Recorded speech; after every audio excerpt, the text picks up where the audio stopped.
Welcome aboard The Nichole Show with host Nichole Hamilton. Our task is to educate, empower, and change lives. Join us for stories of resilience and rebirth. Honest talks that inspire and challenge you. Are you ready to make a move? It begins now. Ready to transform your passion into a profession? There's a link in the show notes to book a 30-minute Zoom call with me. It's just a short conversation to see if the program aligns with you. What we're really looking for is to determine how you can fulfill your goals and start your own journey as a kids coach today. Visit thekidscoach.com.au booking page, the Kids Coach with a Z, to build a business that's not only successful, but is enriching and heartfelt. It changes lives and it starts with you. Welcome back, guys, to The Nichole Show, where we are lifting masks on all topics. Nothing is there for the hiding. We like to lift all those rocks, look under all those covers, find all those shadow monsters. I've actually been chasing monsters out of my house at the moment for Aurora, which is just perfect for my guest, Skye, who calls herself the Shadow Coach or Shadow Specialist. She loves to work with people, help them unfuck themselves. So there's going to be a bit of swearing in today's podcast. So anybody with sensitive ears might want to skip this one. But I am so excited to have a beautiful mentor and friend across the country. She's in Perth. I'm in Adelaide. We're going to dive into all things juicy. So welcome, Skye. Yay. Thank you so much for having me, darling. 100%. But I would love you just to explain, I know you told me a little before, but explain to me how you identify as such as the Shadow Coach. And then we're going to go into more of the identifying today. Yeah, definitely. So I guess being a shadow coach, like I've always been called to the darkness, which I know it kind of sounds real like, bad and stuff, but it's like all the shit that we don't talk about, all the stuff that we reject in ourselves, all the things in like the third drawer down, it's tucked away, that drawer in your kitchen that you always put all the shit in and you never open it. I'm the person that goes, what's inside this drawer? What is this here? What does this can teach you? What gifts does this bring?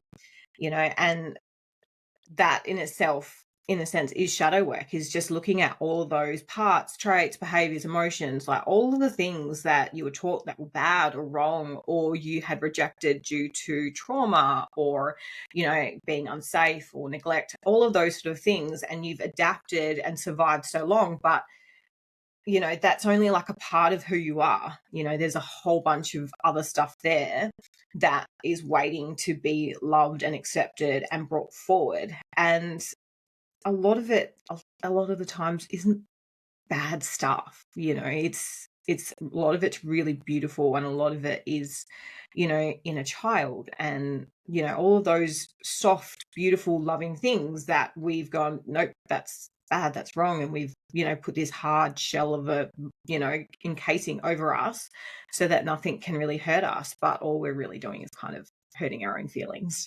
Yeah, correct. It's our a scapegoat, it's our alter egos, it's all those things. And I got teary straight away. I feel like this is going to be a really powerful conversation because this is exactly the reason that this podcast exists. I believe that there's multiple shadows and different parts of Nichole.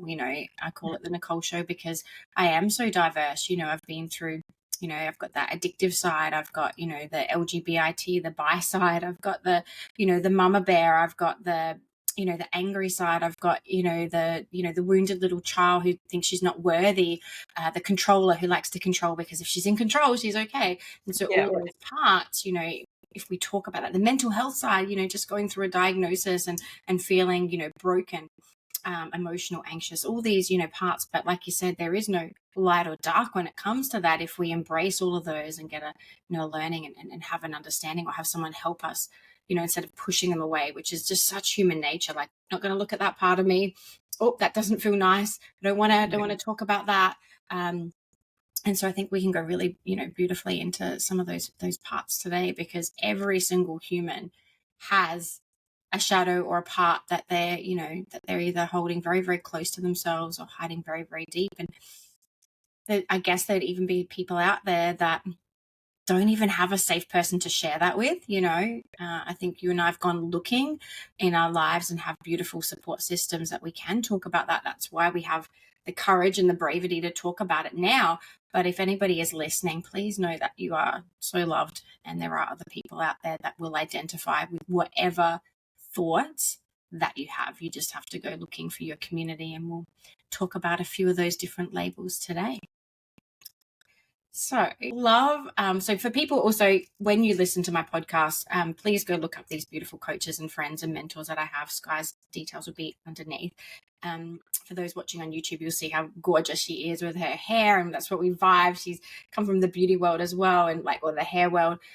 But some of your latest photos are just so captivating on your socials. They're very, like you said, like the dark femme, like you've gone for that really beautiful energy. And I was playing with my cards today, which are witch cards.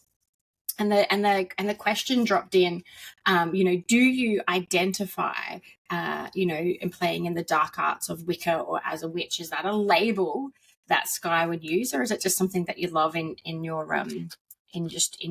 dress and in your aura, how you like to present? I would say a little from column A and a little from column B, so it's one of those things that it never was really a label that I gave myself. It was a label that other people gave me, and not in like a negative sense either. It was just, I was, practicing simple things like cleansing and, and the art of like tarot and oracle and, and all those sort of things. And then someone will be like, oh, you're a witch. And I'm like, well, yeah, I am actually.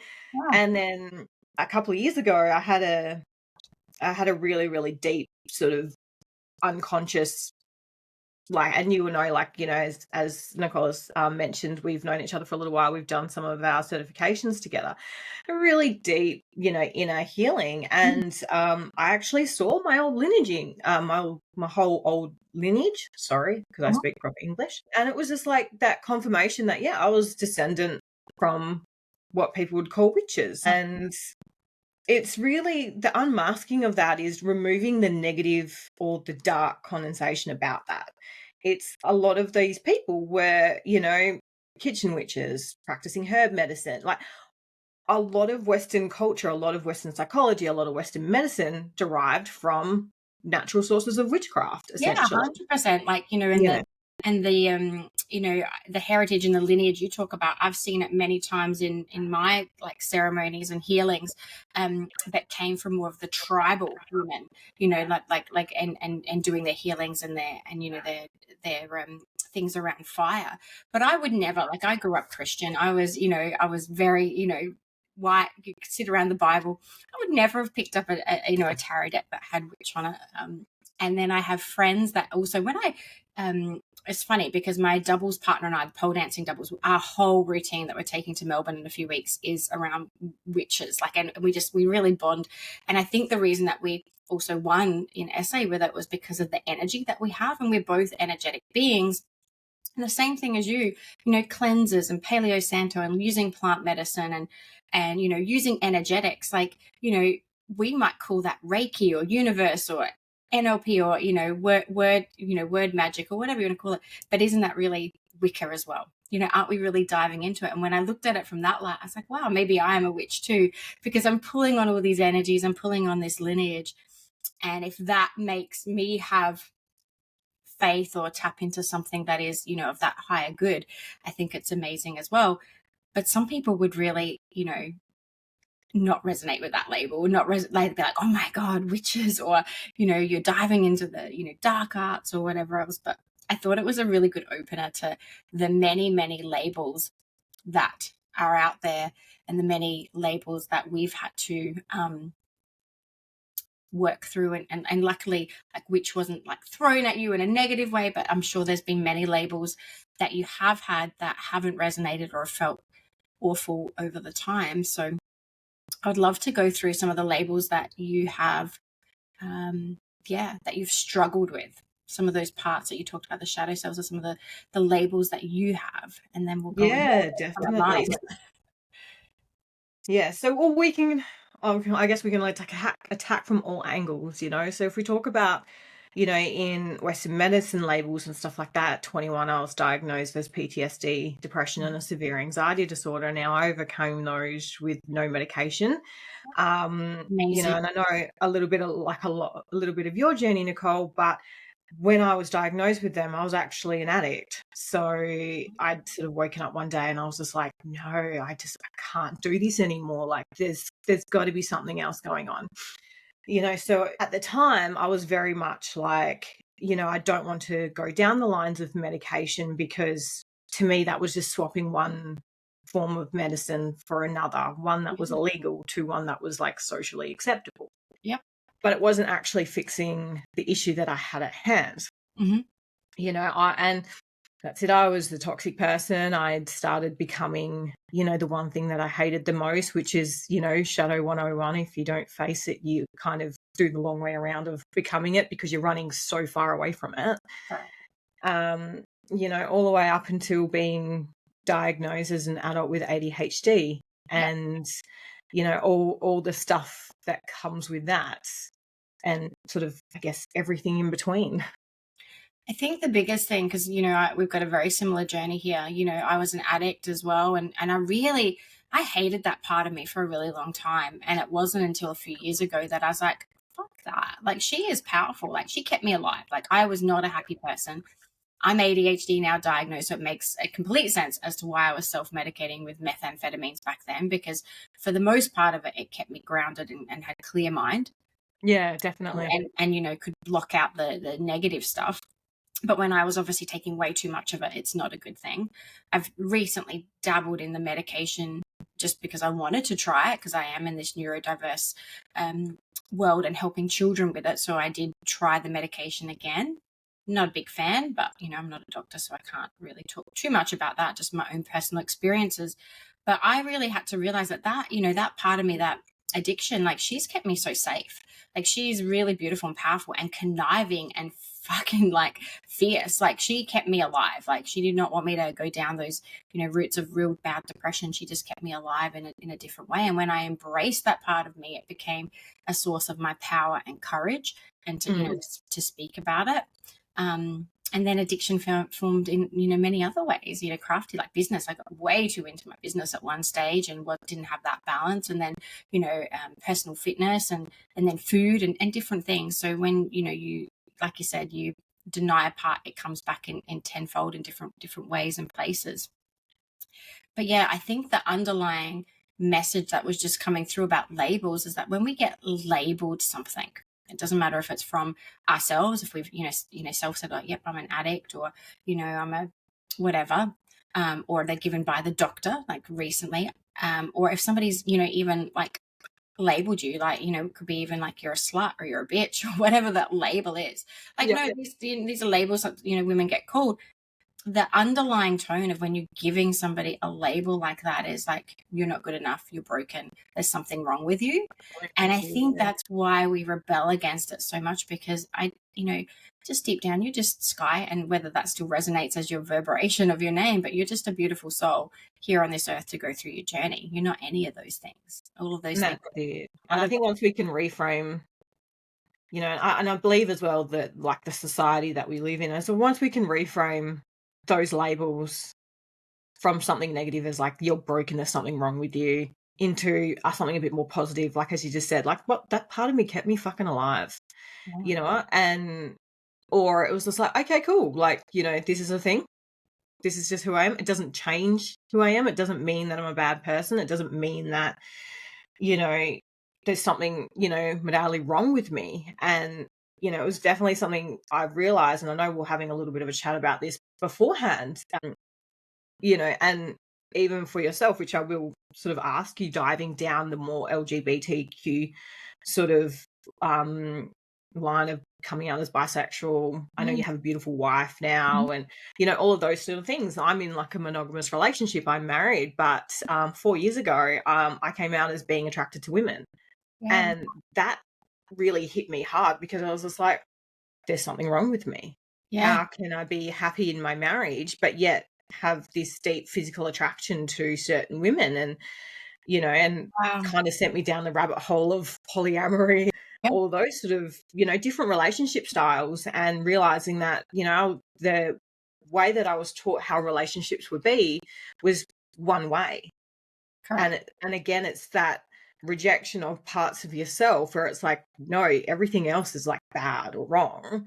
This is the one way. And if you feel like you're straying from that one way, or you have a different feeling or a different sensation, you automatically turn that back into self and go, there's something wrong with me. Correct. I'm bad. I'm wrong. How can I be like this? And I was very lucky. I have a very supportive husband, and I was like crying my eyes out to him, going, what the fuck do I do with this? Yeah. And he's just like, if it's something that you need to explore, then go and explore it. Well, that is amazing. And you're very, if it's something, because imagine if you had a husband that's like, that's disgusting, you're dirty, like blah, blah, blah. Imagine. I don't think we'd be married anymore. No, I get it. I get that. But imagine that, like, that would have really made you bottle that or hide it even more. So I guess for me, what I'm hearing is that, following your, your feelings, your intuitions, your things, and having the, the beautiful ability, even as hard as it is to express those, there is support. And for those that, might not have a supportive family or husband or partner in any of these, labels that we're given, I just want to reiterate that there are communities and places and spaces out there that you will feel so, loved and connected to. There are people that will just love you no matter what your label or what you're feeling, and you're definitely not alone.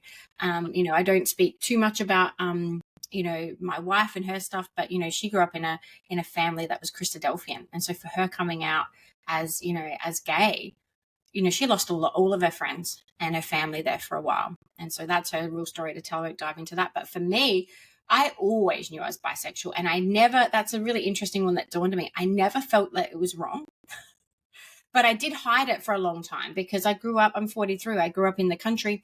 There was no lesbians, there was no different people, but I did have a very supportive partner back then. And he was the same. He was like, if you need to explore that, that's all good.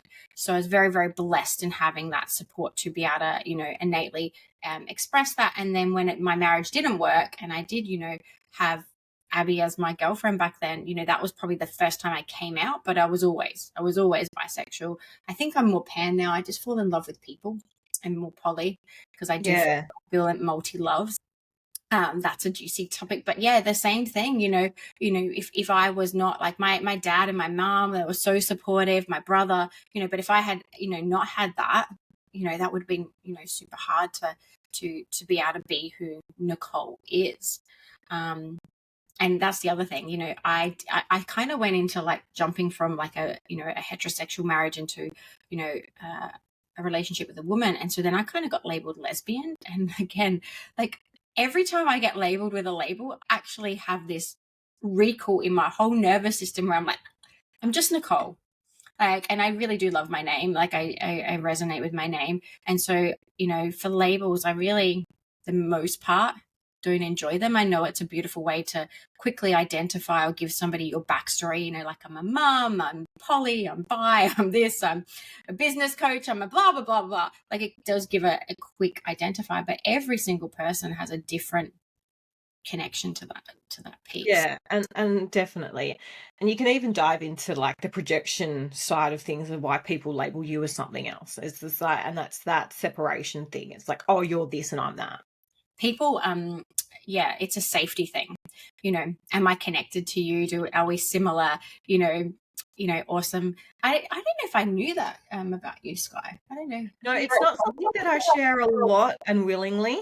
Thank you for sharing and I think through my own journey, it was just like, I think whether it's, again, like whether it's the ADHD side or whether it's, I felt like there was something wrong with me, but I had to dissect this piece of information when it came to me. Right. And I was just like, I need to know what this means. Yeah, I think so. I was very lucky, as I said, I had a husband that I could talk to. I've got beautiful friends that were in polyamorous relationships, and I was talking to him, and he was actually the one that was like helping me unpack it. And we kind of really learned that and I don't say it as like a label type thing, because I kind of really learned that it had nothing to do whether the person was male or female. It was very much an energy thing. Do you know And what it was was so funny? That there is so much closed-mindedness out there. You know, when I had Abby as a wife, like I lost a lot of beauty clients. I was a beautician back then, and their husbands were scared to let their wives come back and have spray cans or waxing with me because they knew that I was interested in women. It was so funny. But you're right. You know, just because you're on the spectrum, whether you're gay, straight, bi, in between, or whatever that is, it has to be an energy. Like you're not attracted to every single human that's out there, you know, or anything in between. But yeah, it's so beautiful, and I'm glad that you get to express yourself fully in this lifetime, because so many people don't. So it's a really beautiful, another feather in your cap that you get to, you know, help your, you know, people that you're coaching with as well to fully express themselves.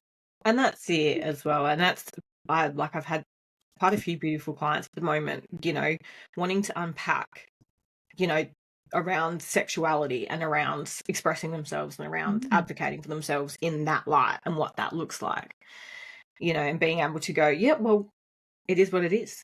And there's nothing wrong or bad with you about it. It just means that it's different. And you can love, you know, as you said, multi-love. Mm. You can love so many different people in so many different ways, and there's still nothing wrong with that. It Yeah, just just, listening to a really good audiobook, and it is around polyamory, and that's what polyamory means. It's multi loves, many loves. That's what it stands for. Polyamory stands for many loves. And I was like, wow, that's so interesting. And you know what? I firmly believe that as human beings, you know, that we do need to get different things from different connections. And it doesn't matter if you're talking about intimacy and talking about actual, you know, sexual intercourse, or you're talking about just love in general. Like you're never going to get everything you want from one person. Like that's why women have so many girlfriends. Like they're very clever at it. You know, you have those intimate friends that you speak to every day, or you have these people that, you know, you catch up with, you know, every 6 months, or you have these people that you have different kind of, you know, business relationships with, or fitness relationships with, people that you train with, all these things. Men are very interesting in the fact that they might have one or two, like they have their close friends, or if they're in a club they might have more. But women are very good at, you know, getting their needs met from multiple different people. And isn't that almost the same anyway, regardless of whether you're, you know, intimately connecting with them, because you have such a deep love and connection for all these, you know, all these people in your world. And I think that really is what is missing in society. Like we got so used to being so closed and relying on one or two people in our lives or our family to be our everything. Yet there's so much more to experience when we come back to that community, which almost comes back to what we were talking about at the beginning. Our lineage is where we came from, you know, like what, you know, of tribe and community and connection, and having multiple people and aunties and uncles and people to really share the load with. It's yeah. really beautiful. What has been the hardest label to wear? All the ones That's a that you fantastic question. You know, because if you asked me 15 years ago, it would have been my PTSD. Yeah. But I think asking me now, I guess, is the newest one Yeah. that we come across. And that would be my, you know, because I must be just an amazing overachiever, because at the start of this year, I went into perimenopause at the bright young age of 36. Mm-hmm. And that's been an interesting journey. But then also, you know, just recently finding out that it looks like I have EDS, which is a connective tissue disorder. Okay. You know, and it kind of runs along the same lines as an autoimmune disease led by stress, you know, all of those sort of things. Wow. And at the start of this year, you know, my health kind of went a little bit sideways, and, you know, like, because I'm stubborn to the core a lot of the times. I was getting, and I'm 100%, I was getting the messages. I was getting the downloads from my higher self, my guides, all those things. Skye, you need to stop. Skye, you need to slow down. Come on, it's time for you to slow down. You weren't And I'm like, listening. yeah, cool. I'll slow down once I've done the thing. I need to finish the thing before I do the thing. Yeah, and then I just went Your body just and said, crashed. yeah, I wow. hit burnout bad. You know, and it's been and it's like, you know, as I've mentioned, it's been a journey, because I was a competitive athlete, you know, and that was a label I wore with pride.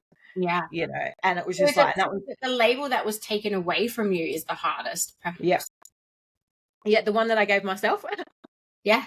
you know, and the one that I was like, yeah, I can do the thing. Like, I'm, you know, all of these things, and, you know, and it was my thing, and it was the thing for me, and it was taken away because I didn't love myself enough to listen and be like, you know, really soften. You know, I said, I've gone through a load of stuff. I've had people tell me what I've gone through would have like crippled a lesser person, and I'm like, okay, well, here I am. But I went, yep, like I wore that strength and that resilience as a badge of honor, and I've really had to, you know, accept, you know, I think even as you were saying, really accept the shadow and love the part of me that it's okay to ask for help. Yeah. Oh my It's God. okay to step back and go, you know what, I'm taking shit off my plate because I just can't do it all. You know, and that's definitely been a really interesting journey and a ride. Yeah, that's what I'm trying to say. I love that. It's a very similar journey as to what, I've gone through this year, different label. My worst label, honestly, I guess, if I had to say again, same, years ago would have been addict. And now it's, it's the ADHD one. That's more recent for me because it literally, even though I had self-diagnosed, even though I was saying it many years before, yep, that's my ADHD brain, when I was fully given that by the psychiatrist, and maybe because the mental health industry is so clinical and not very helpful in my experience, when I got that label and that diagnosis, I immediately I went, even with all the help that I knew, I was like, I'm broken. There's something wrong with me. That's why I found it hard to have friends at school. And I went trying to unpack all my life, my 43 years of, trauma and different things I've been through. Like, that's why my brain did this. That's why I behave this way. And so for me, wearing that, it was so hard. And I did come through it quite quickly. It was maybe a month or so to process. But I remember telling, and I'm hoping this beautiful woman, this young teen, will do TikToks with me. But she gave me the best reframe. It was so cool. She's one of my clients, ADHD as well, and other diagnosis. And I rang her and we're having a session. I was like, oh, by the way, I got my diagnosis. And she's like, literally like this, oh my God, I'm so happy for you. Congratulations. And I just was like, are you okay? No, I loved it because it was exactly the like slap in the face I needed, because I was like, most people go, oh yeah, you got your diagnosis. Oh, are you okay? Or like they have this like, this kind of grief kind of like energy, or this like, I've got to console you. Whereas she was celebrating like I just got married or like I just won the lotto. And I was like, fuck yeah. Like, Well, like, that's welcome to the club. the societal conditioning of like ADHD is bad. You know, there is something wrong with you. You have a learning disorder. That's why you don't fit into the little box. You know, and it's like to express this. I was like, wow, if we could bottle that when it comes to all labels, imagine if you got that response, like if we could record that. Yeah. Oh my God, you're bisexual and you're poly, amazing. That's like, imagine if you got that celebration every time that you expressed a new part of yourself, because we all go through it. Oh, you're perimenopausal when you're experiencing this new stuff. Awesome. How can we accept you? Like, wouldn't that be so cool if that was the thought process? Because your body, your nervous system, and your whole soul would be so more prepared to accept and work through the journey if it had that level of excitement and love and understanding. And even just that level of acceptance, I've been like, okay, this is how you roll. All right, sweet. Like, and it's just been one of those like, oh yeah. And, as I said, I've been very blessed, but I believe throughout my journey, I've been able to heal through a lot, which has opened me up to like real soul connected relationships, and it's, rather than energy journey ones, or where we hide parts of ourselves, and all of those sort of things, so I'm very awesomely blessed. And I still remember, like, I got a couple of messages when I did my Facebook post about it and all that sort of stuff, and it's just like, oh, welcome to the club, we're going to make jackets. Oh, I love that. Yeah, imagine that. Like, okay, cool. But the lightning, like puffer jackets.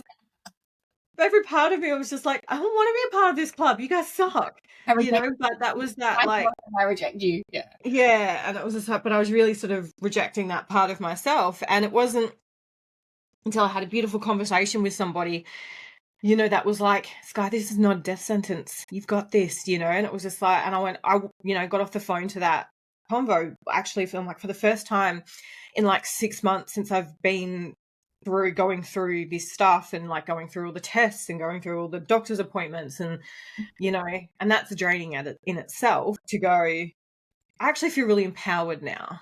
Yeah. And back in the Greek method, whatever that word, like back in the centuries and centuries ago, Greece method. What is the word? Mythology. That's the word. Thank you so much for that. Okay. Women that went through menopause were actually celebrated. They were the queens and the goddesses of the time. And it wasn't the wise ones, the teachers, and you're going in. They were also celebrated because they couldn't get pregnant, and they were the ones that were invited to all the orgies because they were adorned. No, I'm serious. Yes, because they're like, yes, we can play with these women. These women are not going to get pregnant. Let's like have the best fun with them. Whereas like we are like, oh, better get some Botox and like I'm getting old and I don't want to be blah, blah. They're like, no, like they're in their prime now, like celebrate that. And I loved that reframe as well. I like that one. That was a cool one, because that's it. But even for me, like my reframe was like leaning back into the witchcraft and the Wicca is like I'm moving through that transition now from mother to crone. The crone is the teacher. It's the wise woman. It's the crone is the person that we go to for the guidance, for the help, for the, all of those sort of like things. And I'm like, cool. I just kind of accelerated the journey a little bit. I love that. Isn't that just, a beautiful metaphor for who you are? I'd love to know, what is your favorite label then? What is the one that you wear with pride? So you're going to identify yourself first. And if you had to, what's the one that you go, I'm Skye and blah, blah, blah. The first one that you'd like to. That's a really good one because there's so many, one Skye is just for today. Yeah, Skye is just me. I love that one. I think the one that I was given, and I was given this one, this is something that I do not call myself, was when I had someone call me a healer. And it was just like, yeah. And you won't hear me use it very often because it's one that is, very interconnected to who I am anyway, but it's just I don't want to be running around like going, oh yeah, I'm a healer or I'm a shaman, I'm this, I'm that, because that's ego talk. Yeah, I think it's a word that we used a long time ago, especially when we were learning Reiki and energetics. I don't identify. I probably called myself a healer at some stage, but I don't use it now either, for the fact that we all heal ourselves. But having that beautiful energy about you and being so comfortable and everybody feeling amazing in your presence is definitely a healer. Do you know what I mean? Like you just automatically do it. So I love that you keep that close to your heart because it keeps us probably doing what we're doing. If we're in that, and I think it's part of that heart space. It's part of being in your true genius. If you're in that, doing whatever you're doing, whether you're doing podcasts like this or sessions or being a mom or whatever else like that is super special. So is there any questions that you'd like to ask me? So in this podcast, we have diverged into many ADHD little tunnels here. So anybody listening to my podcast, please note that they're probably not going to be formatted in a certain way. But the one thing that I do like to just ask, is there anything that you'd like to either challenge me on, question me on, or is there anything that's ever happened? I mean, we've only known each other a little bit through some programs. But if you'd like to question me or challenge me on anything, any interactions we've had, I would love to open up anything that's left hidden or behind the shadow. Definitely. This came to me, just when we started talking, actually. You mentioned it to me, and I would really love to know, being the fact that I no longer am a competitive athlete in weightlifting, and I've actually started my pole dancing journey 6 months ago. You mentioned that you're really struggling that transition of actually showing, a lot of your pole dancing routines or videos or anything like that on social media or on Facebook, because you have the label as a kids coach. And I'm a mum. So I have lots of mums on my Facebook anyway. Yeah. And like I have a little bit of the same, like I post them in stories because stories disappear in like 24 hours, and that's kind of like my safety net. I've opened up a whole new TikTok account, which I'm just sort of dedicating to my pole dancing journey. Love that. But yeah, it's that, even when I'm in a salon, cutting hair and stuff like that, and they're like, oh, what do you do? And I'm like, oh, yeah, I pole dance. Like, coming from like that real sort of sensuality and confidence of, the feminine body and the female body and all that sort of stuff. Like, how are you feeling about that? It's the part that I'm really embracing, and this, platform of my new podcast has really helped me own that. It's scary sometimes. I am opening myself for judgment and ridicule. I get that. But when I did, I used to do burlesque. Like, I've been in the pole dancing world for 11 years. So I've taken my clothes off. I don't care. Like, let's just put it out there. I've been a performer. I've done lots of different things, and I celebrate all women anyway in any industry. But I didn't want to have the controversy. And I did when I probably about 5 years ago in the pole studio, there was photos of me in my crop top and knickers, because you do need to wear like pole knickers when you're on the pole. Me spotting some kids. I used to run kids classes, and the negative feedback of parents and people that didn't understand that there is a difference from pole dancing and teaching adult workshops. Like, even some of the stuff that you're doing is probably just fitness, but then there is another level to it. There is, if you're going to do exotic pole dancing, then that is different. If you're going to do stripping and pole dancing, that is different again. When I'm teaching kids, I still have to wear my same gym gear, but I'm showing them how to climb and be strong and have fun and move their bodies innately. And so for a while there, like, I literally went through my socials and I deleted a lot of different posts that I had. And it's only been in probably the last 4 or 5 months that I've really started putting it back out there, because it is a part of me. And you know what? It keeps me sober. And I love that movement, and the community that I get from that club is second to none. Oh, and it is the a part support of that I've received inside my studios is just way better than a gym, right? Oh my God. Like, I know, like, I always, as I said, like beforehand, like, I've always been very self-conscious about my body, and I know people look at me and like, I'm a size 8 to 10 human being, like, society standards, I'm normal. And they're like, why? And I'm like, because still society standards, I was taught that what I am is not beautiful, and you shouldn't be, taking your clothes off, and you shouldn't be doing this, and you shouldn't be doing that. So I found it very ironic that the one thing that I very much struggled with, which is my stomach, is this thing you need to have out. It's the thing I need to have out to do the thing, right? Like, and I went, oh, that's interesting, because I just subconsciously went, this is what I'm going to do, and it was very interesting. Like, as I think we've been in messages of how healing that can be, and it's that beautiful reframe, as you said, like, kids classes are completely different. I do a lot of pole for fitness, so I've only just started doing things like floor work and stuff. Pretty sure I look like a fish that's flopping along the thing, but we'll get start the same. Oh no, actually, start the same, right? Actually amazing at it. But I love the fact that you are posting it, and it does also help other women be confident, because when we become mothers, we're meant to be this kind of Madonna, we are our own worst critics and our own worst judgments. But if you deny that part of yourself, then it filters into everywhere. If you're not feeling sexy and loving your body, it filters into your relationships, to your sex life, to how you show up in business, because a part of your energy is conditioned. And a part of it, you said before that when we were having a chat, that your body was so locked up, and that your hips. In pole dancing, we use our hips a lot to move, to grow. Like, we do hip circles. Women's energy actually gets stored and compressed, emotional energy, in our hips. So when we're doing that, it's actually such a somatic release, as well as a fitness and a dopamine hit as well.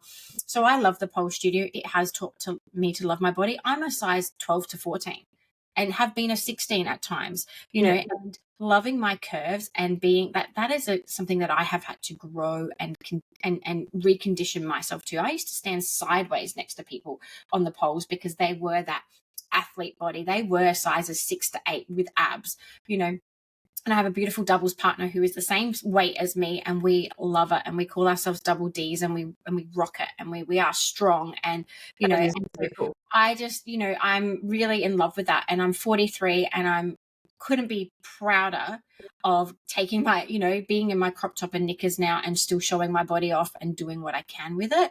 Yeah. But again, like I had to get to this point to be able to be at a capacity to go, well, if I'm putting this out there, I also have to know that I've got my own self. If there is going to be comments, you know, do I have the capacity to ignore those comments and still do what I'm doing, and know that, you know, there's different parts of me and different parts of those come up in different areas. So yeah, thank you for noticing that and, you know, picking me up on that, because it is a journey. But I strongly recommend to any person to get into a community and a hub where they love each other so much, because we celebrate each other from, you know, young ages all the way up to looking at yourselves in the mirror, to guys, to you know, to women, from, you know, all the way from, I think we take 4 all the way up. We've had like an 84-year-old in the studio. It doesn't matter what size. So cool. You know, it is so cool. It's your body weight, it's your expression. There's so many things that you can do with it. And honestly, it has taught me to perv on myself in the mirrors, because there's, you know, there's nowhere to hide in a pole studio. There's mirrors everywhere, and even the instructors are like, okay, cool, I want you to look in the mirror now. I'm like, really? Do I have to? Like, and you record yourself, and then you look back at what you were at, and then your progression. So, and that's I think one of my instructors even said, she's like, I'm so happy that you started recording yourself so early. And I originally just did it so I could remember the moves, so I could watch them back, so I could learn them, because I'm such a visual and kinesthetic learner. It's just like, you explain something to me and I'm like, you're in Chinese right now. But if I can watch it and if I can do it, and like, I'm the person that's up the front of the studio, even as my first day, that's where I was and that's where I've stayed. So I can follow along and actually, you know, because I knew that's how I learned, you know. But like, as you said, like, that's one of the most supportive communities fitness wise that I've ever been in, you know, where we watch each other, but it's not in a creepy sense. Sometimes it's in a creepy sense. You know, like, I've got one of the guys, I've actually got a pole class in 40 minutes, you know, and we have one guy that comes on our Tuesday classes, and he's fucking phenomenal. And like, me and this other girl, we've been caught like leaning on our poles, like, it's amazing. Guys get wow. And he looks at me and I went, oh, I'm sorry, I was just totally admiring what you're doing. That's fantastic. Guys, you know, do they have beautiful strength and ability. But he's also just so much fun, you know. He's just, yeah. And it's I've got videos of when I've attempted to do stuff for the first time, and I've got like the instructors that come to class and not like instructing, but they're at the back doing their own thing, and all you can hear is like, yes, Guy, you know. And you don't get that at the gym. No one's going, yeah, get that extra move. Like, yeah. I highly, highly recommend. There's also a podcast. If you guys haven't seen it as well, by the time this one comes out, there's one with me, with Leanne from the Pole for Fitness Studio, and we do dive into a lot of body imagery stuff in the pole community. It's one of the best out there. But we have spoken for a really long time, and I do want to wrap it up here, because we've dived into so many different labels. And Skye, we could probably chat for hours, so perhaps have you on again, but all of her details are going to be down below. She is in beautiful Western Australia, and if you're looking at diving into, you know, knowing a bit more about yourself, your shadows, I highly, highly recommend Skye. She's a wealth of knowledge, and I would honestly call her a healer as well. But yeah, thank you so much for coming and being on the podcast and diving into all those places and spaces, the LGBT, the everything. It was really beautiful, and the polyamory, like, yeah, that's another conversation that I think we should probably go juicier into later on. But yeah, it's beautiful, and thank you for having the courage to talk about all this stuff, because it's gonna land on ears that desperately need to hear it. So.